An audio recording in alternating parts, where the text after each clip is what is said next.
I was sitting at my typewriter, pretending I was James Joyce, when I became distracted by my reflection in the mirror on the door. I remember thinking that my Errol Flynn mustache and the green fedora I was wearing, with a Canadian goose feather in it for luck, looked slightly ridiculous, and I hadn't written a thing in hours. I sipped at my absinthe, chasing it with cold black coffee, wondering what the problem could be. I flipped the record, Great Jazz Reads, over to side 2 for the 6th time. Why wasn't I writing anything?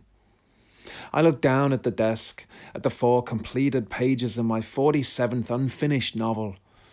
It felt like they were looking back at me, wondering where the rest of their siblings could be, but all I had for them was the vacant stare of a poser. 4 pages wasn't enough to show for anything. Nothing more than a promising opening with no follow-up. The story was good, but its author was somehow absent without leave.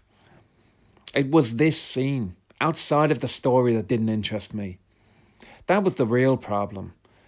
Nothing about me, in this get-up, looking like a writer but not writing a thing, felt right. The affectations meant nothing without the work to support them. My fantasies could only become true if I turned them into something solid. Words on a page. My only recourse, if I was to make them real, was to enter the story. But how would I get in there, I wondered? Could I step into it by just writing myself in? Was it that simple? Would I only need to finish it and nothing more?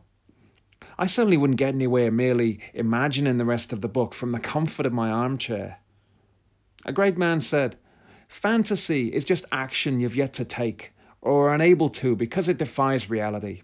I say forget reality and do whatever you're prepared to work hard enough for. I started typing, and suddenly I found myself in there. In the story, and all of the pretense and excuses were gone. My new world unfolded in front of me, and I realized that I didn't mind doing the work it took to maintain its existence. All I knew was that I needed to do more of it, more of the work and less of the posturing. My image was transported into the work, and when I caught sight of myself in the mirror, I noticed that a change had occurred. The hat was gone, as was the mustache. The music had stopped, and I was alone in my room with my laptop and an empty bottle of water.